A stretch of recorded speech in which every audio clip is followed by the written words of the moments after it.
All right, welcome back to the Trauma Therapist Podcast. My name is Guy McPherson. My mission is to raise the awareness of trauma and to support and inspire new trauma therapists just starting out on the trauma-informed journey. I do that with my membership community, Trauma Therapist 2.0, my online courses and workshops, and the Trauma Therapist newsletter. If you're a therapist of any kind and you work with individuals who've been impacted by trauma, I invite you to head on over to my website at thetraumatherapistproject.com. That's thetraumatherapistproject.com. All right, let's get started. All right, Nina, aren't you ready? Let's go. All right. 5, 4, 3, 2, and 1. All right, folks, welcome back to the Trauma Therapist Podcast. Very excited to have as my guest today, Dr. Nina Burrowes. Nina, welcome. Thank you, Guy, for having me on the show. You're welcome. I'm excited you're here. So Nina is a psychologist, author, and activist specializing in the psychology of sexual violence and relationship abuse. Nina is the author of The Courage to Be Me, an illustrated book about recovery from sexual abuse, Eyes Open to Sexual Abuse, What Every Parent Needs to Know, and the creator of the online course, How Do People Heal from Trauma? As an educator, Nina is keen to bring the trauma literature to a wider audience using illustration, video, events, and even a game show to help people build their understanding of trauma, consent, and relationships. She is co-founder, or founder actually, of the Consent Collective, a social enterprise delivering education resources. Nina, welcome. Thank you, Guy. So happy to be here. All right, awesome. So before we get going here, share with our listeners where you're from originally and where you are currently. I'm from Portsmouth, which is a naval town on the south coast of England. So that is home for me. Okay. And still there? Yeah. Okay, awesome. Oh, no, am I still there living Yeah. there?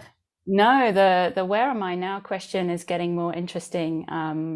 8 months ago, my partner and I put all our stuff in storage and we've been traveling. So my answer to that question today is I'm in the Lake District in Cumbria, but if you'd asked me last week, it would have been Scotland, and next week we're in Devon. So are you in like a van type thing? We have a van just because we're traveling with a lot of stuff, but we're not sleeping in it. Okay, awesome. Well, very cool. All right, so let's get into this. How the heck did you get into this topic? I think my entry route was gravity because I feel like I fell into it. The particular terrain of sexual violence as a topic area, I'm not sure many kids at school are like, yeah, that's what I want to do. I want to be an expert at that. I was completing my studies. I was doing my PhD. I knew that I didn't want a career in academia. And so on the horizon was this question of, well, what am I going to do with this PhD? Because I love psychology. And I was offered a job, which if you're doing a PhD, it's quite unusual to be offered a job outside of academia. And the job was with the prison service here in England and Wales. And it was a job doing research for the team that build and evaluate programs, rehabilitation programs with sex offenders. Hold on, interrupt you for a second. So you got your PhD in psychology. Yep. Okay, so from an early, well, at some point you were like, I'm interested in psychology. Yes. Okay.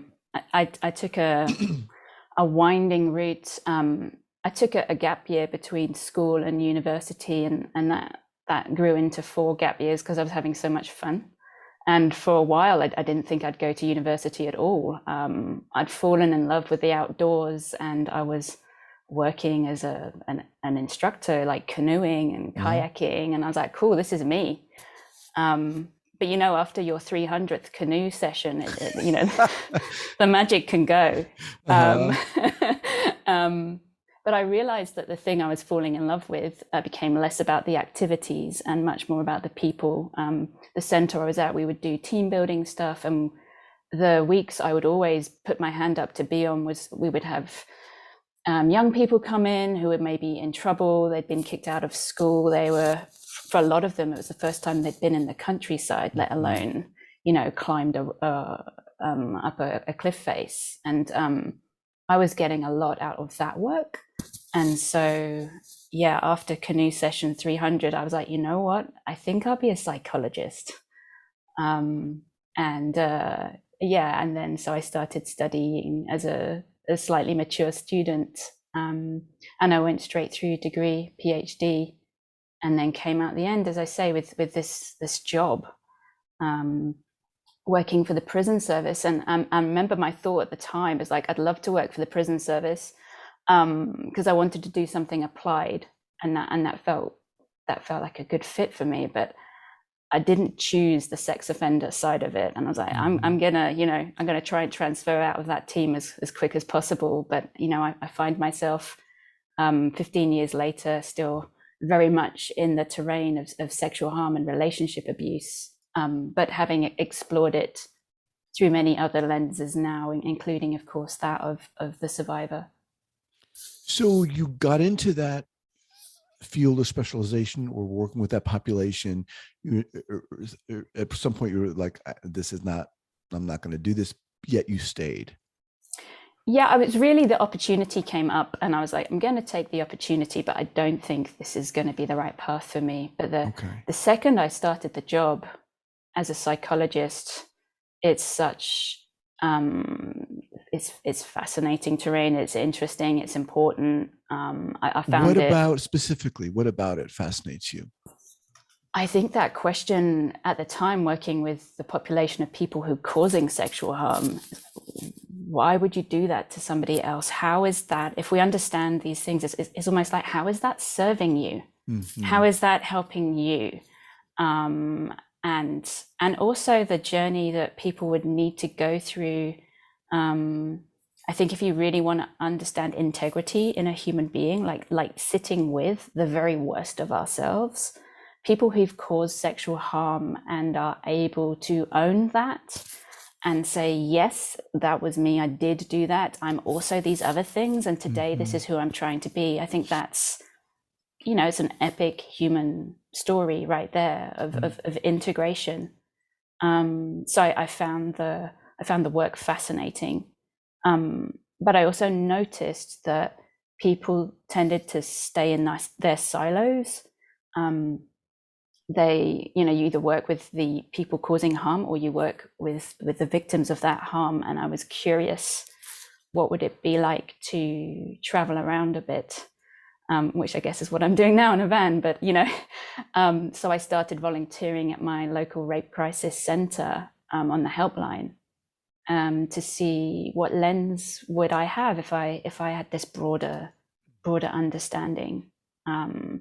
And yeah, that's proven to be how I like to work. I kind of have followed the topic areas wherever they take me. And since Me Too, they take me anywhere. I could be going to a crisp factory tomorrow to talk about sexual harassment in the workplace.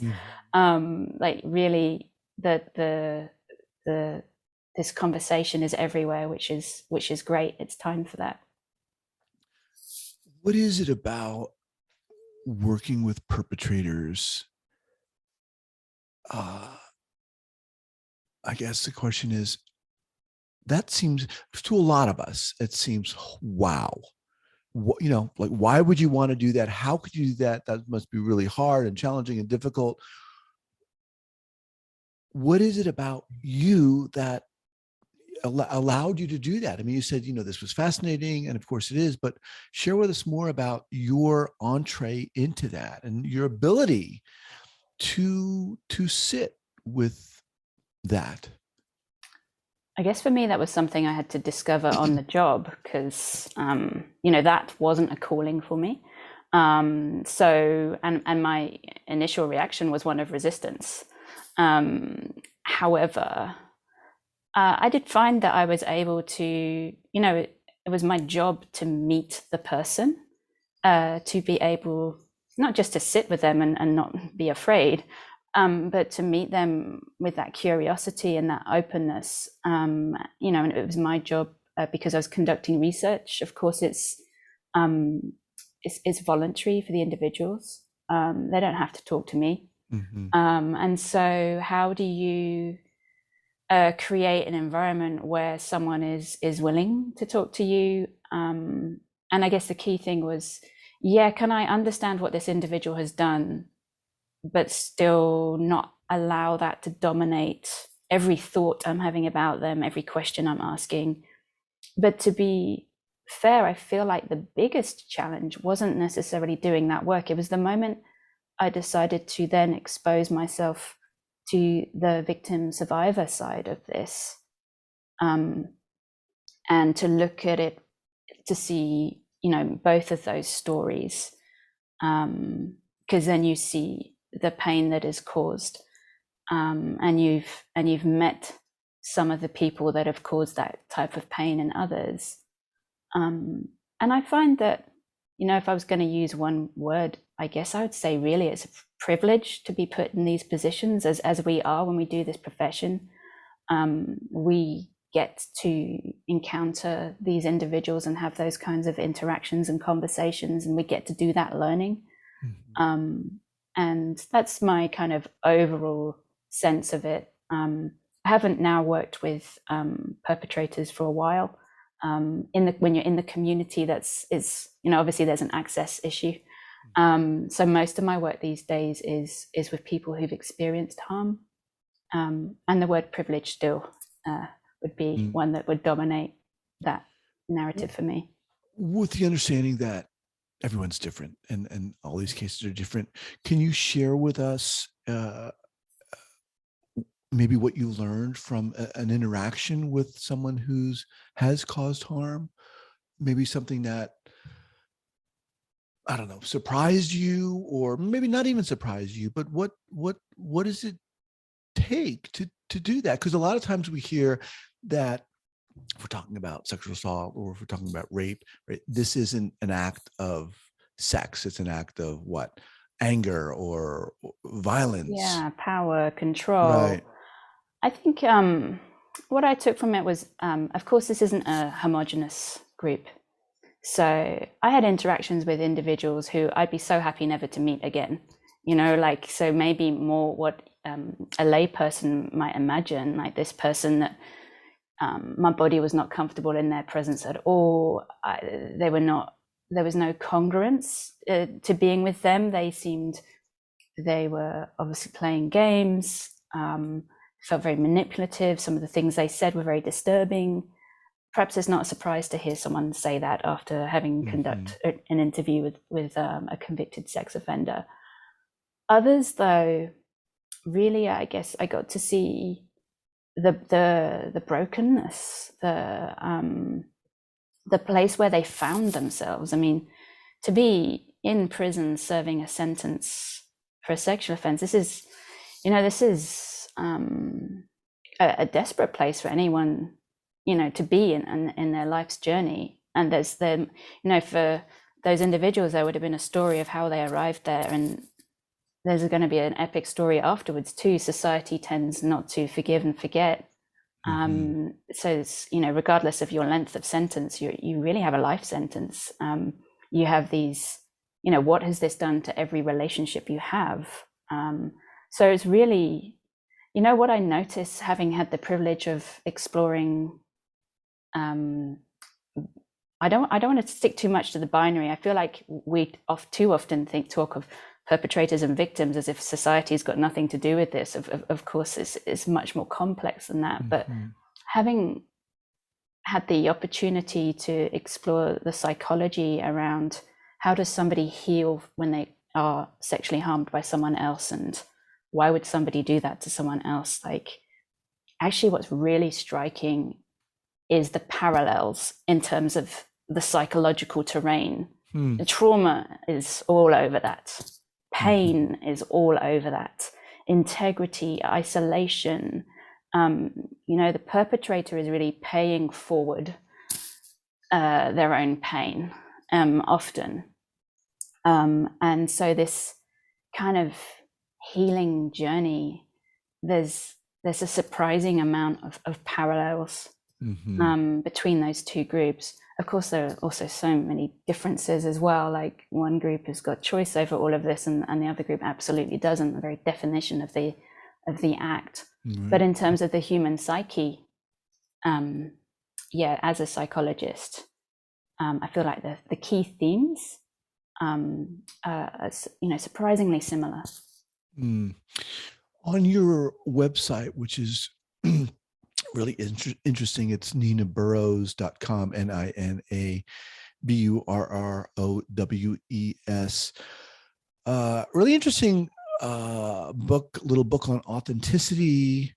Another one, The Courage to Be Me. Tell me about this topic, this theme, because I find this very interesting, especially within the context of trauma. So the Courage to Be Me was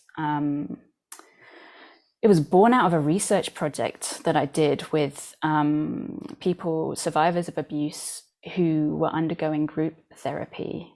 And I was able to conduct some research looking, evaluating the group therapy. But the experience of meeting these women and listening to their stories of just not just recovery, but also encountering each other.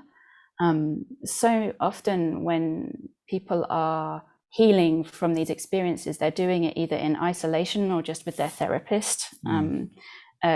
Certainly it also went, back then group was less common. And so what's it like to meet somebody else who's also on a healing journey, and how does that help you on your path? And it's, as part of the process of being the researcher, I had just this such clear message, like more people need to know about this. And it really made me think of the individuals out there who have experienced sexual harm, but they're not ready to phone a helpline or ask for help. They maybe don't have the words for what's happened to them. They're blaming themselves. Like, there are so many barriers to accessing support.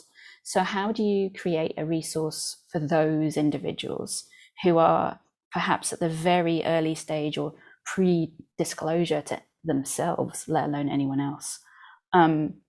And so that's what The Courage to Be Me is. It's like a graphic novel. It's completely illustrated, and it's inspired by this research project. And it tells the story of a group of women who come together and how they learn from bearing witness to each other's journey.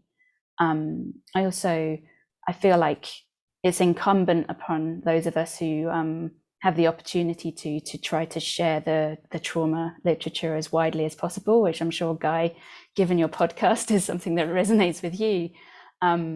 So in the book, there's some psychoeducation stuff, why didn't I fight, and why is this still affecting me? Like, important information that people need.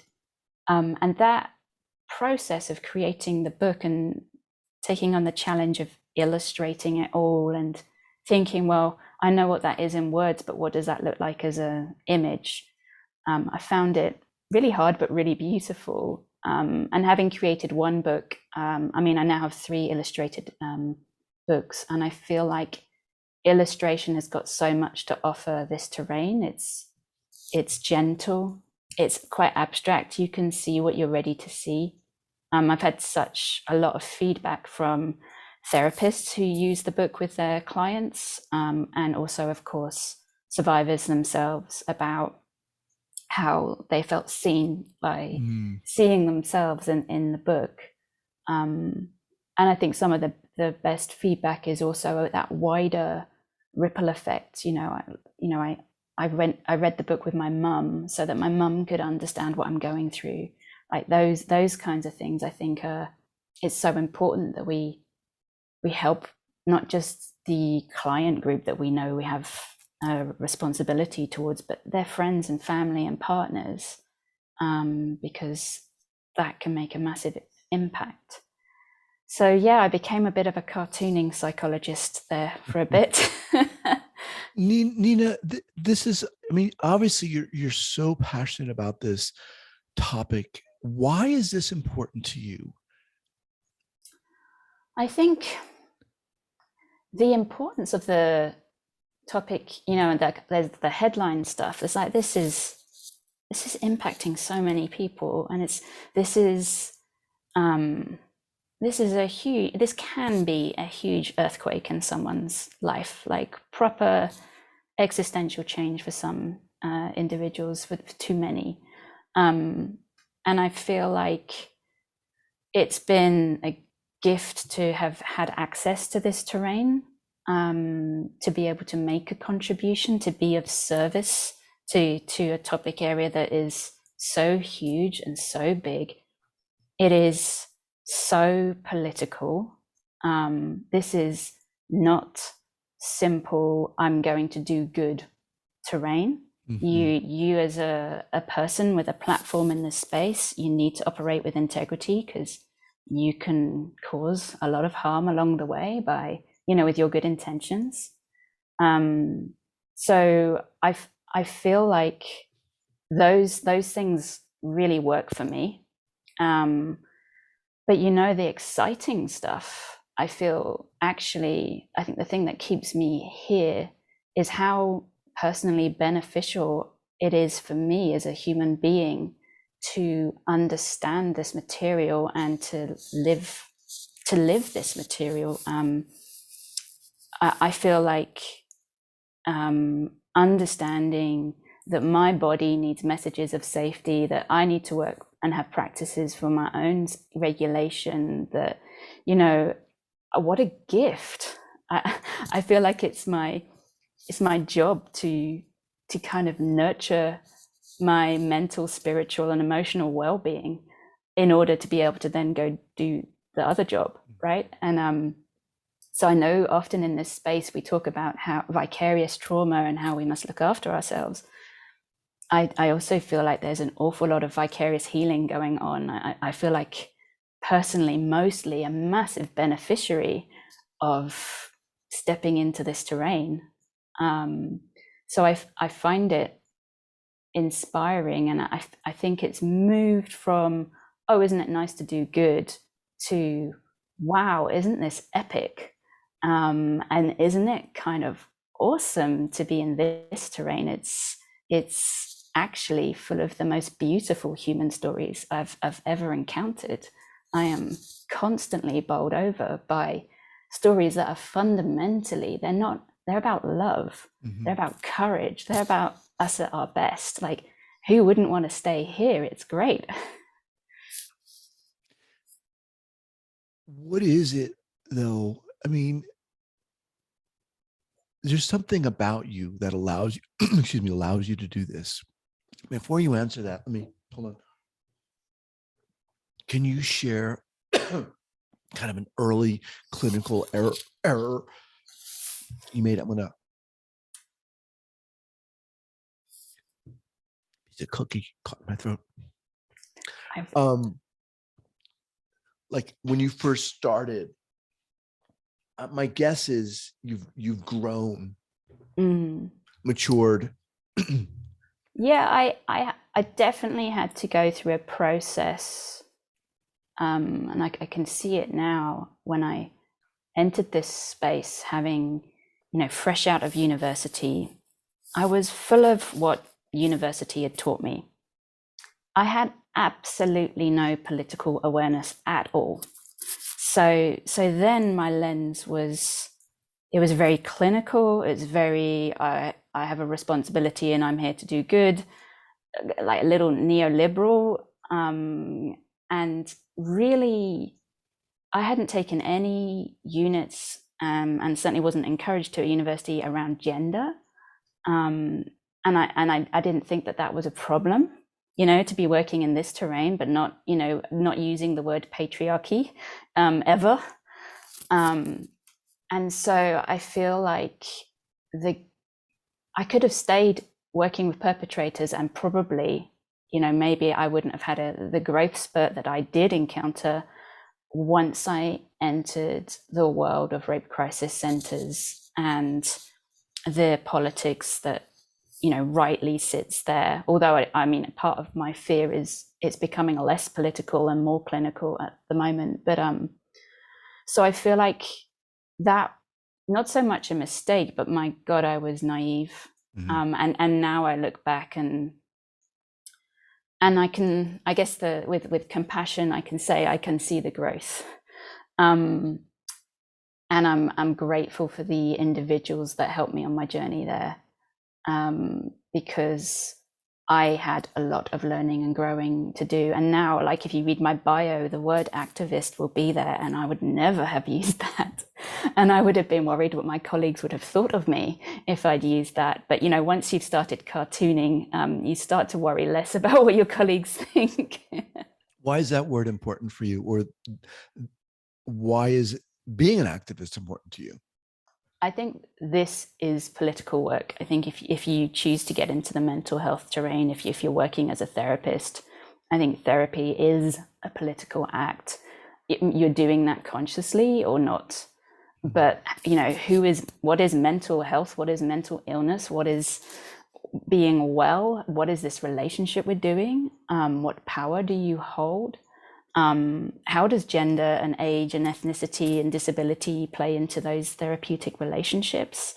Like, that's on the kind of one-to-one side. But to give you an example of how political my particular terrain is, this week we've had new guidance in England and Wales about how therapists are slightly more obliged to hand over therapy notes to the criminal justice system for somebody who's reported rape, just in case they say something that fundamentally might undermine their case.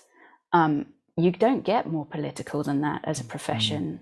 At what point are we agents for the state? At what point are we truly on our client's side? And, you know, what does it mean to be safe if your client has experienced sexual violence? It means a lot more than having a desire to help them. It's, you know, there's so much politics in all of this. And so the word activist is there with pride, because, yeah, thanks to being pointed in the right direction, I realize that fundamentally, given the state of our society in this particular topic area, whether I choose to recognize it or not, what I'm doing is a political act. And for me, that consciousness around it makes me that tiny bit safer. You have this presence of openness and compassion and allowance. And my guess is you bring this into your work. Were you always able to bring that into your work? I feel in some ways I haven't changed much from the 14-year-old that I was, and in other ways I've changed a lot. You know, I've got a niece, and when I hang out with her, I wonder if she reminds me of myself, because she's quiet, but she's watching everything, and it's like the head on her shoulders is older than her years.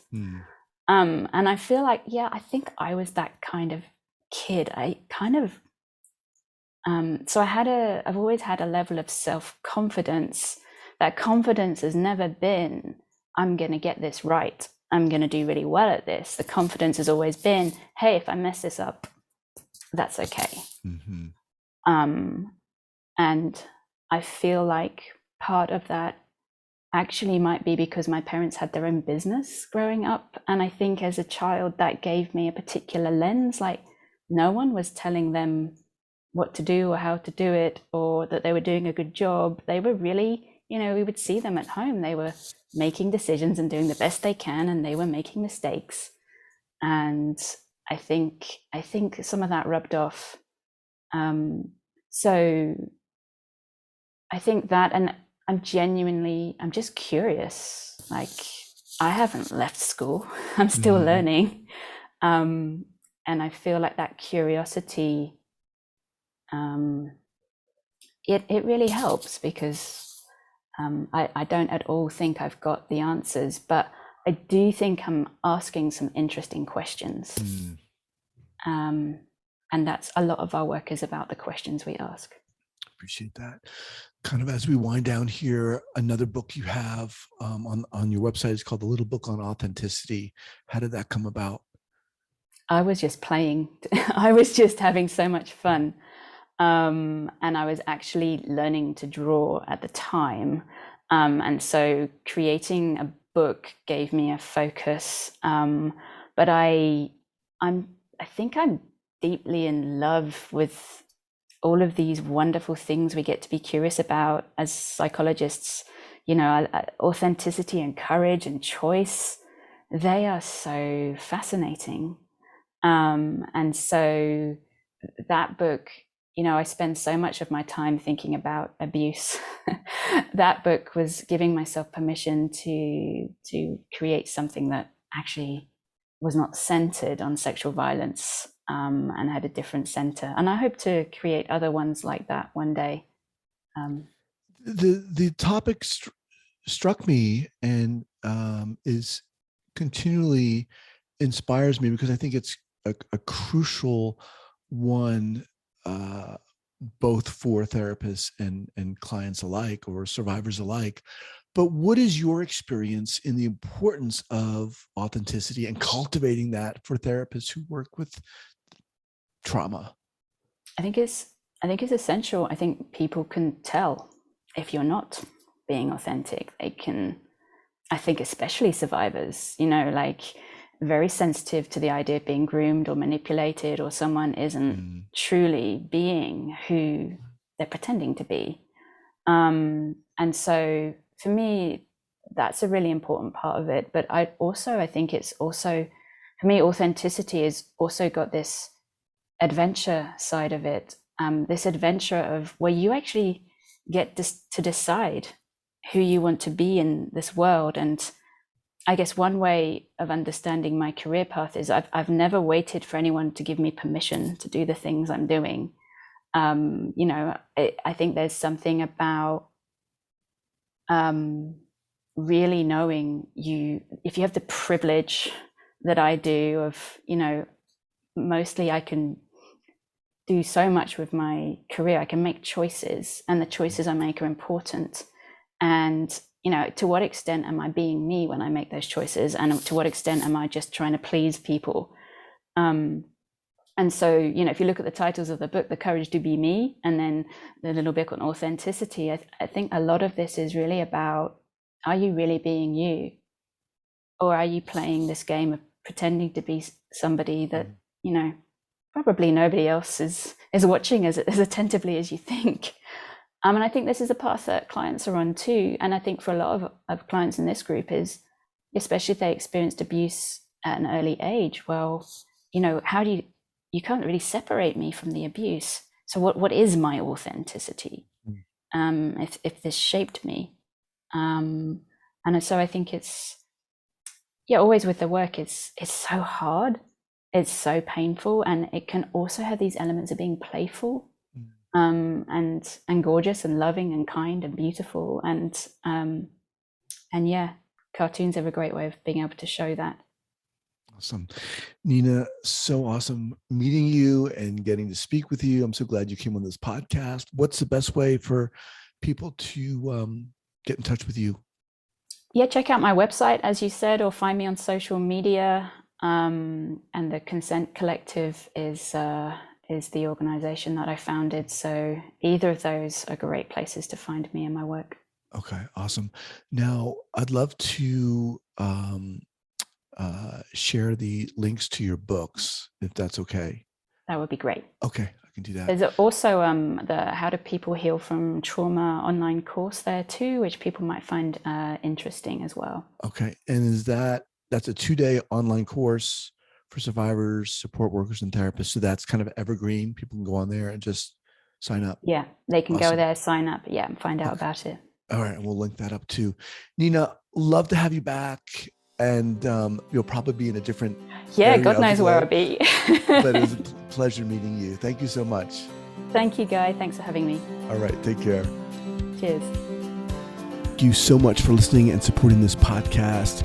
And if you'd like to join the hundreds of other therapists who are each month keeping up to date and informed and inspired about what's going on in the world of trauma, I'd love to invite you to head on over to the Trauma Therapist newsletter. That's the traumatherapistnewsletter.com.